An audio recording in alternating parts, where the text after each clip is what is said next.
Hi there, welcome. And today's lunch with Hirok. Our topic today is potassium. As you can see that my face has got the 2018 on it. We're going to welcome in 2018 with more of this kind of videos on minerals and vitamins. So today's one is potassium, and potassium is an electrolyte. Okay, the purpose of potassium. Now, a lot of people don't know. Hi, Sebastian, welcome on board. And the purpose of potassium, just like any of the other vitamins like A, B, calcium, vitamin A, vitamin B, and all the minerals like calcium, magnesium, and all this. Well, what you need to know is that all of them you require quite a large amount, but potassium you need the most. You need about 4,700 mg of potassium per day. Okay, why? Because potassium is an electrolyte. It helps you with cellular reaction in your body, and it has one major function. It helps you to store sugar.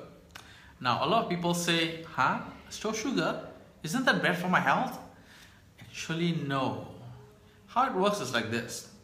In the presence of potassium, your body will store sugar as 4 molecules of sugar and 1 molecule of potassium, and put it inside your body, in your muscle, in your liver, in your fat, as glycogen. So it does a glycogen storage. Hi Jimmy, welcome on board. So glycogen storage in your body, which will be used for instant reactive energy, is good for you. What you don't want is your body storing sugar in fat cells as fat storage. This is not what you want.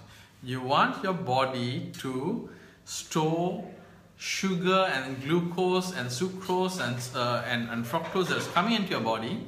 You want this to be stored as glycogen inside your liver, inside your fat cells, inside your muscles. Hi Kemson, welcome on board. So this is how it works. So a lot of people, what they don't know is that they don't actually consume that much potassium per day. Most people think that having 1 or 2 bananas is enough, but unfortunately it is not. 1 banana has got 300 mg of potassium, and that is, we're talking about this gigantic banana from Dole, about this big, you know, the 12-inch banana, that will have 300 mg of potassium, and you need 4,700 mg of potassium. That's like 11 bananas. You can't eat it. Take it from me, you can't. So there has to be other ways of consuming that potassium. And if you had 11 bananas, you'll have more sugar coming into your body. Remember from my other topics on sugar, sugar is sugar is sugar. Yeah? So where do you get this potassium from? Basically, it comes from beet tops. Okay, that's a very weird one, but a lot of people don't eat beet tops. Beet tops are basically the beets with the leaf on the top. You cut it, and that's the beet top. You have to eat the beet tops, and the beet tops will give you a larger amount. They give you something like 600 mg. So 1 cup of beet tops will give you about 600 mg. So if you eat like 10 cups of beet top, you'll get your daily's vitamin need, which is about 4,700 mg. Okay, that's one thing, all right?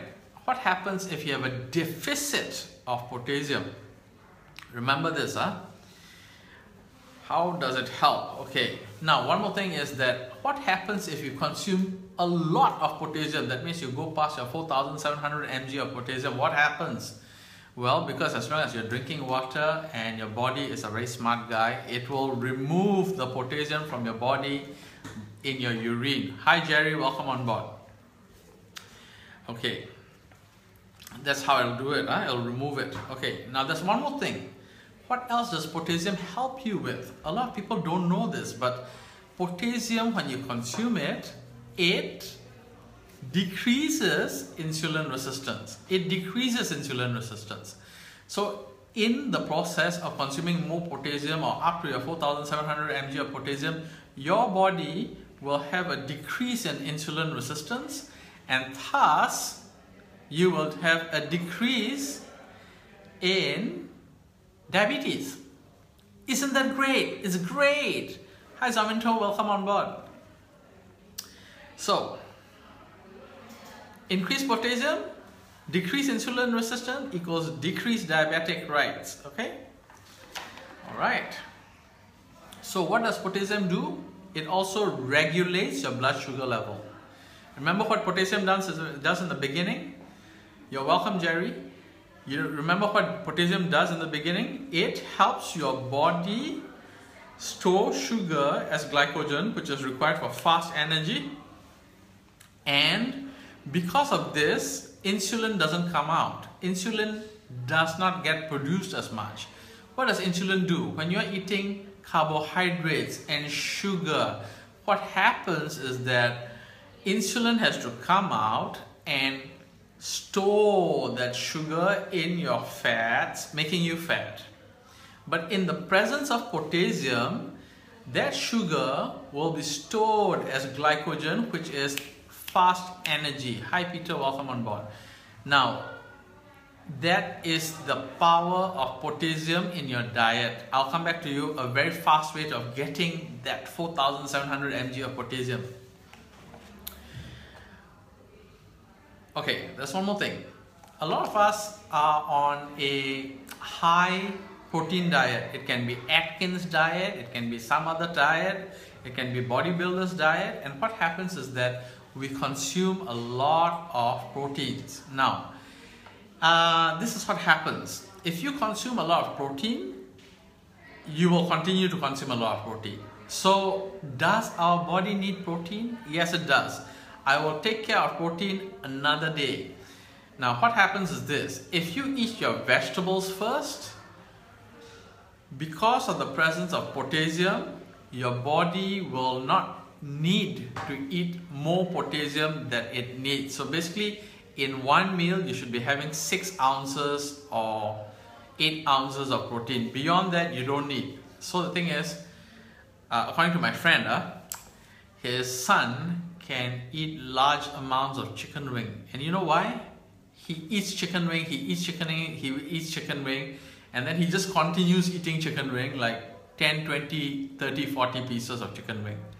That's an unusually high amount of protein. You don't need that. So my friend has, on my recommendation, has asked his son to eat the vegetables first, and because of the vegetables, his son doesn't eat so much chicken wings. So that's a very good thing.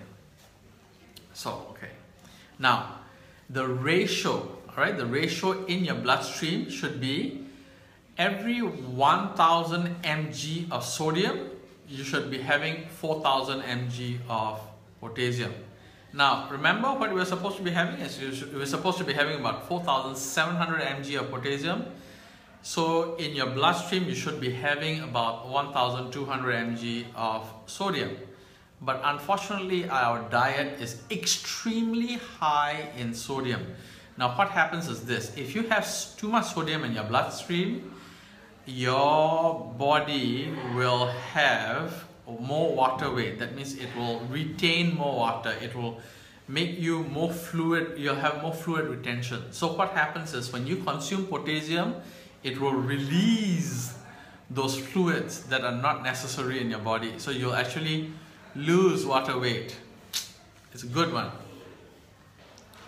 Okay, now how does this help? Hi Robert, welcome on board. So if you increase potassium in your blood, sodium will decrease because of the balancing nature of the way our body works. Alright, so this is very good. Okay, now as I've told you before in my other talk shows, carbohydrates like refined sugars and cakes and biscuits and things like that are no good for you. Now why? Because they cause water retention. They literally cause water retention. So if you consume potassium, you're wanting to eat these cakes and sugar and things like that will decrease. All right, it'll decrease in your blood. It'll decrease. You're wanting to eat all this thing will decrease. So you must have a higher potassium level inside your blood every single day, and you're wanting to eat carbohydrates will decrease. and this will help you a lot. So eat more vegetables, all right? Eat more vegetables. So being a vegan is not so bad. Okay, keto diet. Okay, now there is one thing that people don't know, but I'm going to tell you this. There are lots of potassium in sugarcane. So if you drink sugarcane juice, it'll have a lot of potassium in it. And this sugarcane juice, which you crush it and drink, that sugarcane juice has a lot of potassium, a lot of sugar in it. But because the two of them are present at the same time, your body will take that sugarcane sugar and save it as glycogen for future use. But what happens in the industry of sugar is they refine the sugarcane juice into refined white sugar, and what happens to the potassium is it is released into the molasses. So basically refined white sugar is deplete, don't have potassium in it. So what happens is if you have a lot of sugary stuff, your body will immediately deplete potassium from all its reserves. So you will end up with potassium depletion, and it is not good for you. I'm going to tell you in a why what happens if you have potassium depletion. Now, can you test whether you have enough potassium in your blood and in your cells? A blood test will not show it. What you need to do is something called a intracellular test. Now most doctors, most specialists and all that has never heard of this, but it exists. Hi Kokonyinyi, hi Ramla, welcome on board. Intracellular testing will test whether your cells have potassium. Why? Because in a blood test, potassium cannot be detected, because 98% of potassium resides in your cell and not in your blood. Okay, low potassium, what does it do to you? Okay, low potassium does the following things. If you have low potassium, you will have you'll have constipation, no good. B, you'll have stress, no good. C, you'll have muscle weakness, no good. D, you'll have irregular heartbeat, which is also no good. Okay, so the thing is this: if you increase potassium in your blood, if you increase potassium in your diet, all these things will come down. Firstly, you'll have a better going to the toilet time, which I have. Every time I consume potassium, I go to the toilet. 2, you'll be more relaxed. You have more serotonin in your blood cells and you'll feel more relaxed. 3, you'll have less stress. All right, any external stress, internal stress will decrease when you consume potassium. 4, don't forget, you'll have muscle weakness if you don't have enough potassium. So if you increase potassium, your muscle weakness will reduce. Now remember, I told you irregular heartbeat. Your heart is a muscle, so if your muscle becomes better because of potassium, the irregular heartbeat will reduce. So basically your heartbeat rate will reduce, so you will not have high blood pressure. All right, so okay, there's another one thing that I forgot to tell you.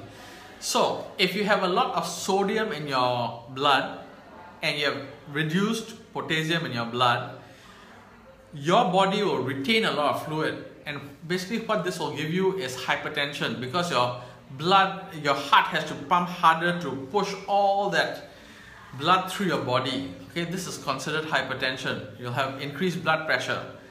So if you consume potassium, it'll decrease blood pressure and will reduce the chance of hypertension. Okay, I've almost covered everything. So there's a few more things here. Okay, how do you get potassium? For me personally, what I do is I use cream of tartar.